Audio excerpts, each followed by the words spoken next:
Perfecto.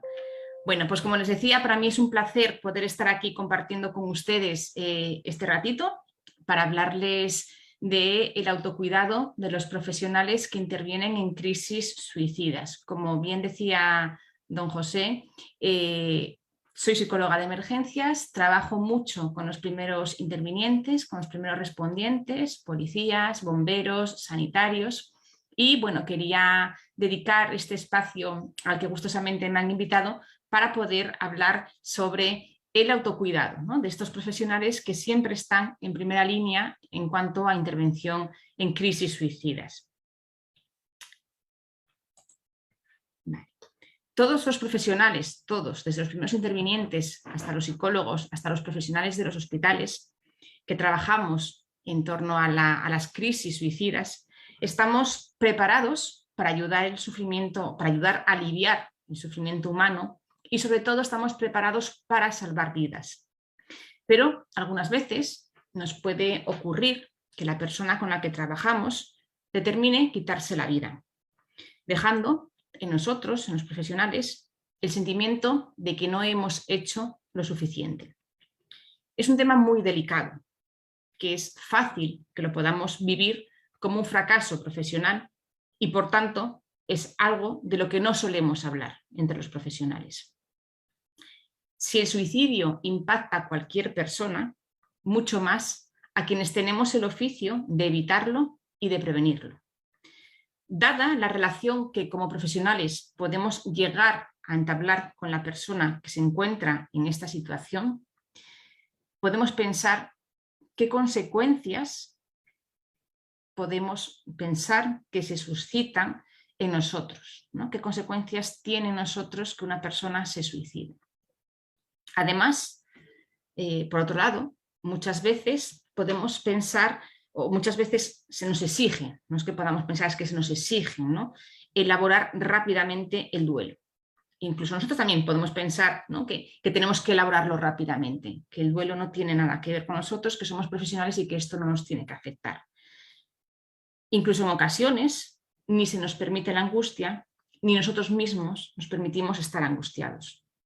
Nos encontramos entonces frente a una verdadera encrucijada, una encrucijada profesional, de la que nos surgen muchas preguntas, tanto a nivel personal como a nivel laboral, a nivel legal, social, relacional, pero también a nivel moral y a nivel ético. Experimentar la pérdida de una persona por suicidio es una de las causas más traumáticas para un profesional. Me van a permitir que les lea los testimonios de algunos profesionales que trabajan en un hospital en torno a pacientes que se han suicidado y luego también vamos a ver un vídeo. Comienzo por el testimonio de Luis de Miguel, psiquiatra, que nos dice: un día nos llamaron urgentemente para que nos personásemos en una habitación de la unidad de agudos. Al llegar, la visión fue espeluznante. Una señora de mediana edad, que acababa de ingresar hacía muy poco, había encontrado el modo de colgarse de unas tuberías que salían del techo. Rápidamente, entre todos, la descolgamos y procedimos a realizar masaje cardíaco y respiración asistida. Pero, a medida que pasaban los minutos, no encontrábamos respuesta alguna. La agitación del primer momento dio paso a un silencio impregnado de una sensación de impotencia.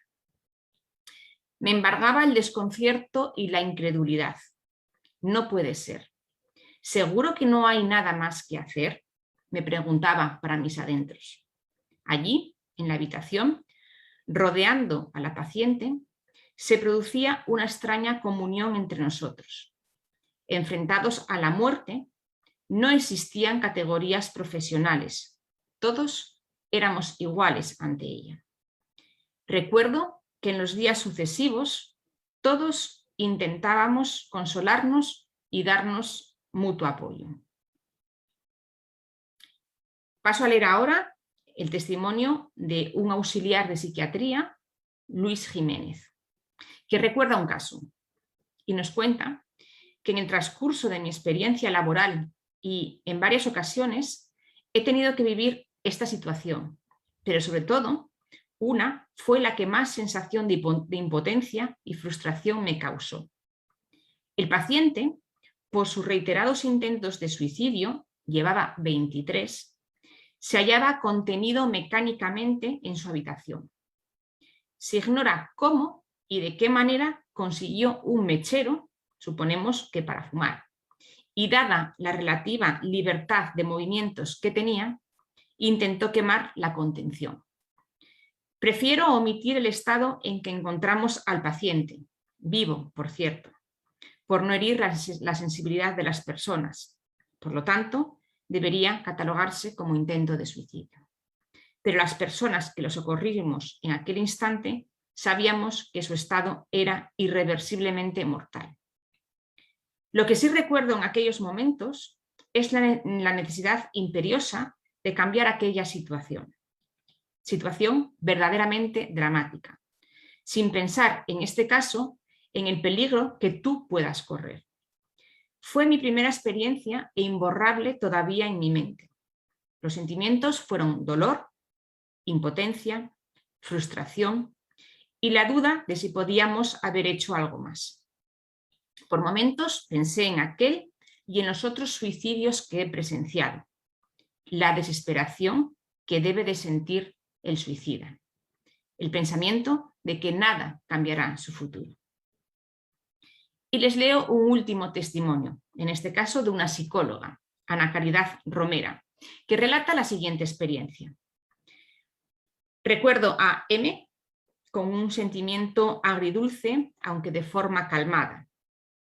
Era una paciente que tenía trato agradable y un aire infantil, que no había asumido el duelo por ese primer objeto de amor que es la madre y tantas otras decepciones vitales por las que castigaba su dolorosa soledad con conductas autolesivas e intentos de suicidio recurrentes que marchitaban su desarrollo.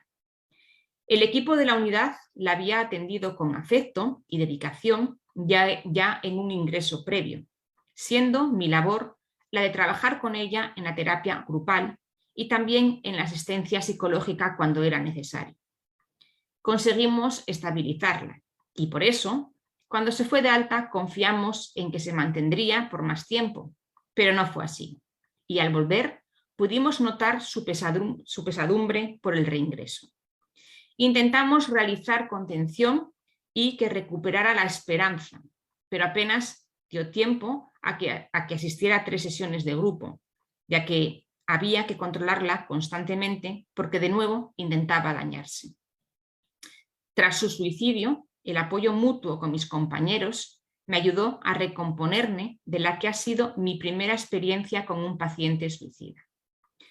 Me encontraba frente a una turbulencia afectiva, mezcla de tristeza y desesperanza por la pérdida de la relación con un ser humano único y de los proyectos que se tenían. Como persona, tuve que adecuarme a mi contexto vital, reubicando mis propios duelos y, a nivel profesional, contar con su falta, llevándome de la solidaridad que predomina cuando los buenos recuerdos, que también proporcionó, me motivan a seguir realizando con mayor experiencia mi labor asistencial a los pacientes que lo necesitan. Bien, una vez leídos estos 3 testimonios de los 3 profesionales, psiquiatra, auxiliar de psiquiatría y psicóloga, donde han salido muchas emociones, ¿no? Muchos sentimientos que esas personas han tenido ante pacientes suicidas, les voy a mostrar también ahora un vídeo de un bombero que también nos habla de lo mismo, ¿no? Ante la situación del rescate de una mujer que se suicidó. Ya van viendo que aquí salen, bueno, pues esos sentimientos de dolor, de impotencia, de frustración, ¿no? Que salen también esas formas de duelo, esas formas de apoyo social, que vamos a ir viendo a lo largo de la ponencia de hoy. Vamos a ver entonces el vídeo de Julio Garcés. Julio Garcés es un bombero ya jubilado de Madrid y nos cuenta un poquito, bueno, pues una experiencia que tuvo con una paciente suicida. Vamos a ver si se escucha, espero que sí.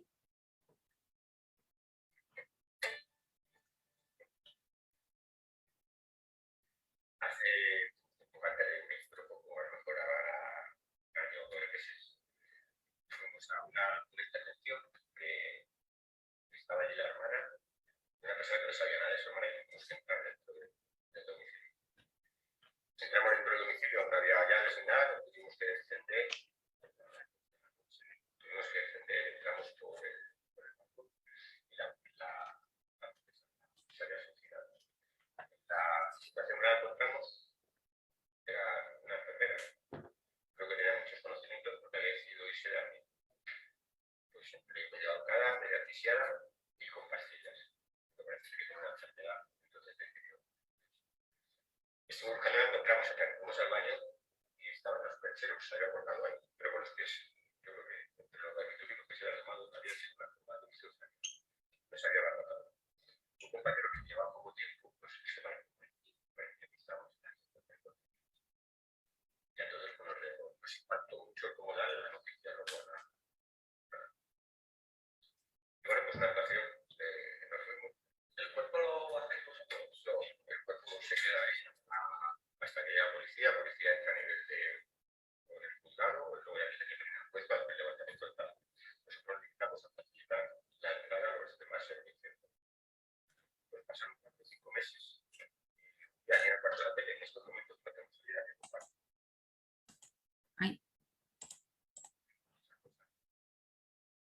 Pues uno de los compañeros que había ido, pusimos a hablar así un poco más tranquilo, así más reflexivo, pues si la salida que tuvimos iba a pues ¿qué pasa? Semanas sin poder dormir con la semana. No por la puerta esa. Entonces, claro, pues esas cosas, hay en salidas que te llegan a impactar más. Te puede llegar a dar más cosas. Porque claro, muchas veces si este es algo que existe el poder este.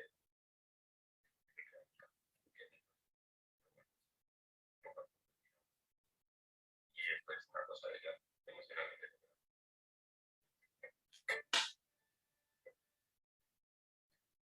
Vale, también con ese testimonio, ¿no? Podemos ver que incluso los bomberos, que los consideramos como hombres súper fuertes, ¿no? Que no se afectan por nada, también se ven afectados por situaciones críticas como pueden ser una intervención en un suicidio, ¿no?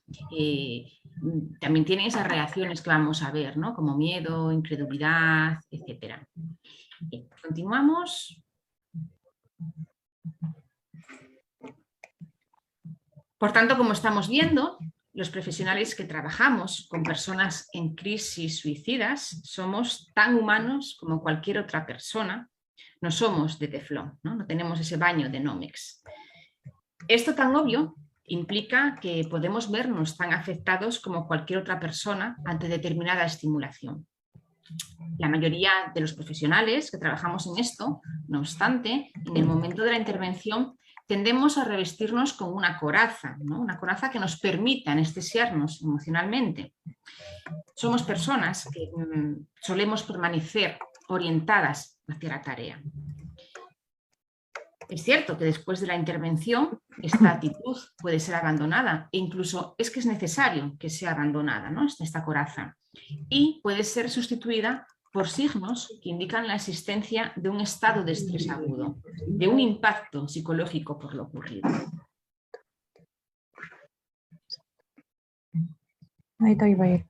Existen unos factores que pueden aumentar la probabilidad de padecer este impacto psicológico, estas situaciones estas reacciones de estrés agudo, y que pueden ser factores personales, factores situacionales y factores organizacionales. Vamos a comenzar por los factores de riesgo personales. Aquí podemos encontrarnos con estar atravesando un momento vital estresante, por ejemplo, pues acabar de perder a un ser querido o haber tenido una pérdida material también, o el nacimiento de un hijo o de una hija, la pérdida de empleo, un divorcio, padecer una enfermedad crónica, etc., ¿no? Son momentos vitales estresantes que pueden interferir en nuestras intervenciones. También tener antecedentes de enfermedades relacionadas con la salud mental o la presencia de una disfunción psicológica en el momento del suceso. La inestabilidad emocional, la baja autoestima y la baja asertividad también podemos considerar los factores de riesgo. También el disponer de escasos mecanismos para afrontar el estrés, ¿no? No tener estrategias adecuadas de afrontamiento del estrés, tener baja tolerancia a la frustración, la inseguridad, la inexperiencia, el carecer de apoyo social, de amistades, de familia, de colegas con los que poder compartir, ¿no?, este tipo de experiencias críticas. Las malas condiciones físicas también afectan, ¿vale? Estamos siempre trabajando con esfuerzos muy exigentes, tenemos que estar en condiciones físicas adecuadas para poder soportarlo, ¿no? Los efectos acumulativos de incidentes críticos o el tener incidentes críticos no superados, ¿no?, ahí metidos en nuestro cajoncito sin haberlos enfrentado, sin haberlos trabajado, ¿no?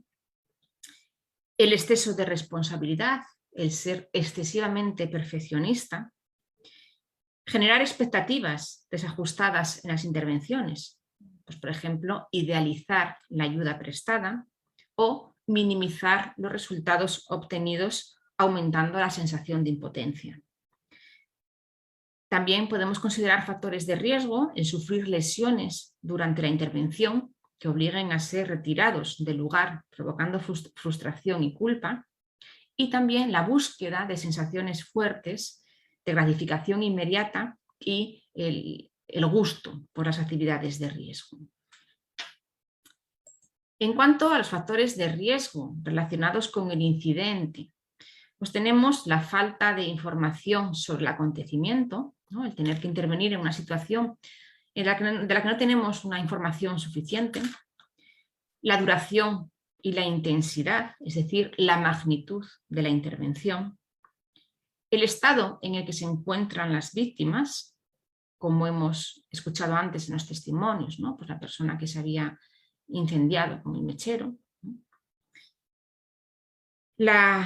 el trabajar, ¿no?, con niños, con menores, ¿vale? Pues, por ejemplo, encontrarnos con un cadáver de un niño, ¿no?, o una crisis suicida donde hay un menor implicado, donde hay adolescentes, ¿no?, incluso encontrar personas conocidas entre las víctimas.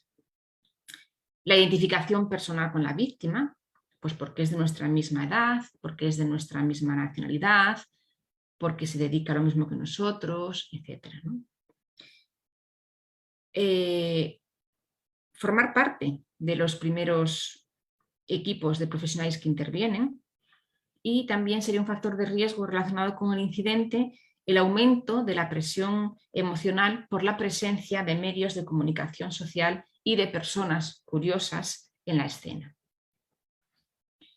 En cuanto a los factores de riesgo organizacionales, podemos enumerar los siguientes: la falta de equipamiento adecuado para realizar una buena intervención, la presión ocupacional, es decir, la necesidad de desarrollar muchas tareas de forma rápida y de forma adecuada, incluso el tener que realizar tareas para las que no estamos suficientemente formados, capacitados, entrenados, las demandas del trabajo que requieran gran esfuerzo físico y mental por largo tiempo y en condiciones adversas, la interferencia en las funciones, ¿no?, por ejemplo, cuando equipos de diferentes organismos, de diferentes entidades tienen que trabajar conjuntamente, o cuando existe rivalidad entre los propios equipos de trabajo y cada uno de ellos intenta imponer sus estilos y procedimientos o tratan de captar la atención de los medios de comunicación social. La ambigüedad en la tarea también, es decir, el recibir órdenes confusas o la falta de liderazgo, la existencia de conflictos laborales, las bajas recompensas, cuando nuestro trabajo no es reconocido socialmente de forma oportuna, y la falta de valoración por parte de los superiores del trabajo realizado.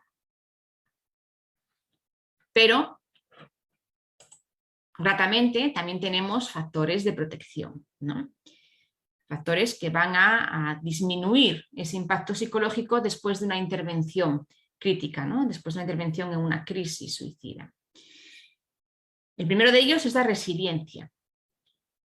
La resiliencia es la capacidad de sobreponerse de forma exitosa a la adversidad, a situaciones adversas. Una parte importante de la resiliencia queda fuera del ámbito de nuestras decisiones personales, pero siempre pueden aprenderse actitudes y estrategias que promuevan la resiliencia. La capacidad de aprender y la disposición hacia nuevos modos de afrontamiento contribuyen a la resiliencia. Aquí el contexto institucional, el contexto organizacional, tiene un papel importantísimo a la hora de favorecer o de obstaculizar el aprendizaje dentro de los equipos. Entre las características propias de las personas llamadas resilientes, podemos encontrar las siguientes: una sensibilidad moderada a los estímulos negativos, una capacidad de autorregularse emocionalmente, unas expectativas realistas en torno a su profesión, la capacidad de aprender de los demás y también de las propias experiencias, la flexibilidad para adaptarse por medio de nuevas respuestas a los cambios del entorno y la sensación de que se puede hacer algo por cambiar las circunstancias. Otro factor importantísimo y potente de protección es el apoyo social. El apoyo social puede entenderse como la posibilidad de contar con la ayuda de alguien en caso de necesidad. Así tenemos el apoyo de la familia y de los amigos, ¿no? Por ejemplo, la posibilidad de conciliar la vida familiar con el trabajo, ¿no? con la laboral. El desarrollo de una afición con las amistades. El desarrollo de una actividad deportiva o el desarrollo incluso de una acción de voluntariado.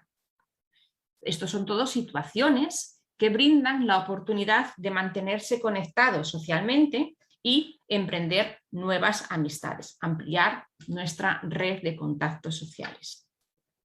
Por otra parte, tenemos el apoyo del equipo de trabajo, las redes de apoyo informal que con frecuencia surgen en los centros de trabajo, ¿no? Pues en las charlas en los pasillos, al lado de la máquina de café, etcétera, ¿no? Los encuentros que hacemos extralaborales con los propios compañeros de trabajo suponen un espacio para el desahogo y para el apoyo mutuo. Resulta imprescindible también la importancia del buen trato en los equipos de trabajo. Y también es recomendable que cada grupo profesional conozca sus atribuciones concretas. Y por supuesto también disponer de suficiente tiempo programado para la coordinación del equipo. Y por último, dentro del factor de protección de apoyo social, tenemos el apoyo organizacional, el apoyo de la institución. Aquí debería darse un reconocimiento, una cultura, ¿no? Del reconocimiento del desempeño cuando es adecuado o cuando es especialmente bueno. También es importante la adecuada definición de funciones para no tener esos conflictos de rol, ¿no? Cuando los diferentes profesionales que realizan la asistencia tienen una idea clara de la tarea que comparten y de cuál es su papel concreto en su realización, se va a reducir la posibilidad de que surjan los conflictos de rol, ¿no? Importante también aquí la disponibilidad de adecuados programas de formación continua. Para realizar intervenciones eficaces y eficientes tenemos que estar convenientemente formados y capacitados, no vale la buena voluntad. Y, por supuesto, sentirse escuchados y apoyados por los supervisores y por los jefes de equipo. Bien. ¿Y qué podemos sentir después de una intervención en un intento de suicidio consumado? Es muy probable que la respuesta inicial pueda estar asociada con la propia reacción ante la pérdida, es decir, la aflicción, la negación y el escepticismo. A ello es esperable que se puedan sumar reacciones como la desrealización, es decir, lo vivido nos parece irreal, como si hubiéramos visto una película o un sueño. También puede aparecer la vergüenza, la culpa, la rabia, la búsqueda de explicaciones, ¿no? También las preocupaciones o las dudas sobre la intervención realizada, o incluso la pérdida de autoconfianza, un ánimo depresivo y anedonia, es decir, esa pérdida de interés o de satisfacción por actividades que antes nos generaban placer. Si colocamos las reacciones y colocamos los signos de impacto psicológico por los diferentes tipos de reacciones, podemos ver lo que tenemos en pantalla, ¿no? Los signos físicos, las reacciones físicas, puede aparecer fatiga, tensión, dolores musculares, dolor de cabeza, sudores, escalofríos, mareos, temblor, respiración entrecortada, etc., ¿no? En cuanto a reacciones más conductuales, pues el aumento de consumo de sustancias tóxicas, alcohol, tabaco, psicofármacos, otro tipo de drogas. La hiperactividad, también puede aparecer la hipoactividad, ¿no? La incapacidad para descansar, llanto o el aislamiento de la familia, de las amistades, de los compañeros, ¿no? Desechar el apoyo social que tan importante es, ¿no? Y que tanto nos protege. En cuanto a las reacciones más cognitivas, más del pensamiento, pues pueden aparecer los flashbacks, que son esas imágenes recurrentes que aparecen en nuestra cabeza y que no tenemos control sobre ellas y que nos recuerdan la intervención vivida. Sueños recurrentes, pesadillas, problemas de memoria, de concentración, desorientación, confusión, etc., ¿no? Y en cuanto a las reacciones emocionales, pues puede aparecer el miedo, como veíamos en el testimonio de Julio, ¿no? El bombero, el miedo, la culpabilidad, pues como decíamos antes, ¿no? El sentirnos culpables por no haber hecho más, la tristeza, la apatía, la impotencia, la vulnerabilidad, la inadaptación, la anestesia afectiva, el no tener ningún tipo de sentimientos, la irritabilidad o la agresividad. Todo esto puede aparecer, ¿no?, en el profesional que interviene en una situación de crisis suicida después de intervenir en ella, ¿no? Pero calma, son reacciones normales todas ellas ante una situación que es extraordinaria, que no es habitual. Poco a poco estas reacciones van a ir perdiendo intensidad y el profesional se recuperará, ¿no?, en la mayor parte de los casos. Pero es cierto que a veces es necesario, a veces no, siempre es necesario realizar acciones preventivas para que esto sea así, para que efectivamente estas reacciones que consideramos normales disminuyan en el tiempo y la persona se recupere, ¿vale? Porque si no, efectivamente podemos desarrollar trastornos psicopatológicos, podemos tener secuelas psicopatológicas que incluso algunas de ellas pueden ser graves. Por lo tanto, es imprescindible el realizar acciones preventivas para que esto no vaya a más. Entonces vamos a hablar de la prevención primaria, de la secundaria y de la terciaria. La prevención primaria son todas esas acciones que se han de realizar antes de intervenir en las situaciones críticas, ¿de acuerdo? Por lo tanto, antes de intervenir es importante que participemos en procesos de formación y de entrenamiento para adquirir las habilidades que nos permitan desenvolvernos en este tipo de situaciones, ¿no?, de crisis suicida. Es decir, tenemos que saber, tenemos que estar formados y entrenados para trabajar con un paciente suicida. También tenemos que tener y conocer, ¿no?, las condiciones adecuadas de actuación en las diferentes etapas de un paciente en crisis suicida, los posibles efectos de la intervención en estas situaciones y también conocer las reacciones que podemos desarrollar, ¿no?, como estamos hablando aquí. Tenemos que tener muy claras las funciones y las tareas que tenemos que desarrollar en este tipo de intervenciones. Valorar si estamos en un momento vital estresante para intervenir. Si acabamos de padecer una pérdida personal o material, o acabamos de ser papás o mamás, etc., ¿no? Tenemos que mantener un cuidado general y continuado de nuestra salud. También mantener nuestra red de apoyo social y laboral. Importantísimo ser consciente de nuestras capacidades, de nuestras habilidades personales y también ser conscientes de nuestros límites y obtener la máxima información posible del suceso para poder tener una idea aproximada de lo que podemos encontrarnos al llegar, ¿no? ¿Quién? ¿Con quién? ¿Cómo? ¿Dónde? ¿Qué está haciendo? ¿Vale?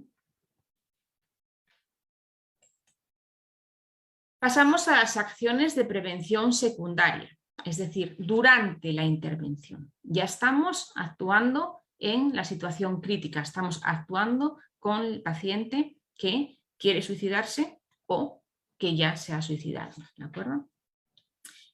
Tenemos que focalizar la atención en la tarea, como decíamos antes, ¿no? Tenemos que centrarnos en la tarea y mantener la atención en ella. Es decir, mi tarea consiste en soy responsable de, lo más importante ahora es, ¿vale? Eso es mantener la atención en la tarea. Tenemos que tomar conciencia de nuestras propias reacciones y valorar si podemos seguir trabajando correctamente o si tenemos que descansar, pedir ayuda a los compañeros o a los mandos, etc. Importantísimo, tener presente dos ideas fundamentales. No me ha pasado a mí y no soy responsable de lo que ha ocurrido. ¿De acuerdo? Esto es fundamental en una intervención en crisis suicida. Apoyarse en el resto del personal interviniente, en el resto de los profesionales cuando sea necesario y aceptar momentos de tensión y momentos de estrés como una parte del proceso de apoyo. También hablamos de prevención secundaria en los momentos inmediatamente posteriores a la intervención, inmediatamente posteriores e incluso en las siguientes semanas, ¿de acuerdo? O sea, yo aquí hablaría incluso hasta un mes de duración, ¿vale? Como prevención secundaria, un mes de duración después de la intervención crítica. Tenemos que cuidarnos especialmente. Tenemos que tratar de alimentarnos bien, de descansar. Tenemos que recordar que descansar no significa solo dormir. Tenemos que buscar actividades que nos distraigan. Y sí, cuando estamos descansando, podemos incluso pasarlo bien. Tenemos que darnos permiso para sentir, para expresar y para compartir reacciones. Contar lo que nos está pasando. Por extraño que nos parezca, es mejor aceptar con normalidad el hecho de que nos sentimos mal, de que nos encontramos fatal.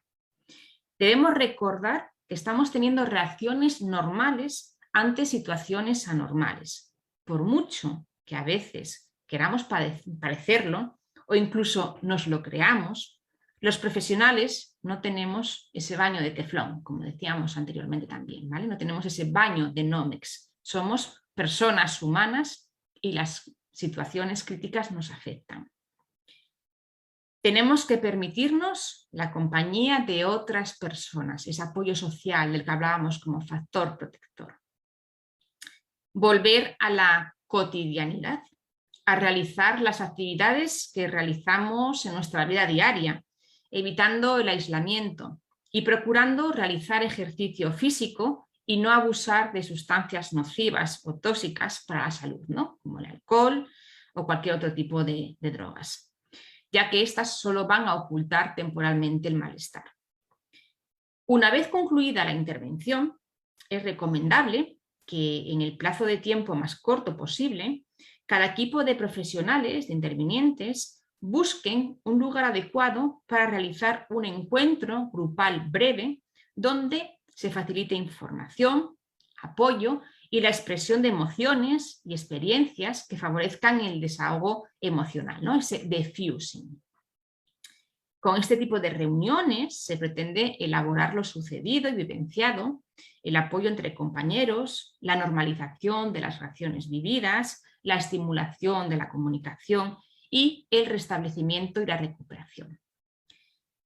Es también, tanto el diffusing como el debriefing, estos encuentros grupales, son también un espacio para identificar personas que puedan necesitar un apoyo psicológico profesional adicional. Importante también escuchar a los demás compañeros. Aunque cada cual, de acuerdo con sus circunstancias, estamos viviendo lo mismo y es fácil que ponerlo en común nos ayude a integrarlo y asimilarlo. Pedir ayuda siempre que lo sintamos necesario, da igual si es un relevo o si es que me echen un cable en una mano con cualquier otra cosa, o que me escuchen porque me encuentro realmente fatal, etcétera, ¿no?